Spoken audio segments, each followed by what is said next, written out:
Hi everyone! You're watching Wildix Collaboration video tutorials. In this video, I will show you how to send a call to voicemail. It happens sometimes that we receive an incoming call, but we cannot answer it for some reason. Maybe we forgot to change our status into Do Not Disturb or Away. So here is our call, and we would like to give the caller an opportunity to leave us a voice message. So here is our first case. We have a call, we don't want to answer it. We press the arrow icon from the call dialog without answering the call. And then we simply click on the mailbox icon.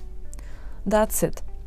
Once you have a new voice message, you will have a notification here in Collaboration, and you can access this voicemail from our voicemail tab, here from the top menu.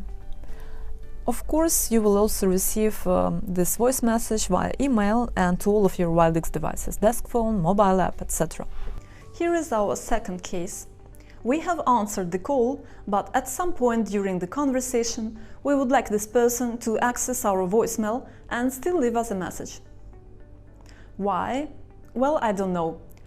Maybe we would like this person to spell something, to dictate something, a physical address, an email address, a phone number, and we don't have a pen to write it down. So I can do the same during a call. I can click on the arrow icon from the call dialog and click on the mailbox icon. And like that, the caller will be sent to my voicemail. Here is our third case. I need to send the caller to another person's mailbox. So in this case, I need the person to leave a message not for me, but for one of my colleagues. For example, imagine that I need to transfer a call to one of my colleagues, but before transferring the call, I can see that this user is currently unavailable in Do Not Disturb or Away status. So I can send the caller directly to the person's voicemail. Here is our call once again. I click again the arrow icon, I type the name of the contact, and I click on the mailbox icon next to this contact. I can do it during a call, or I can do it even without answering.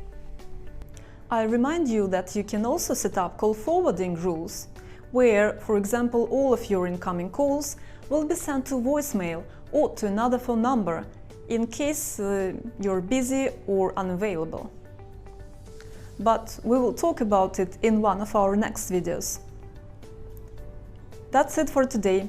Thank you for your time.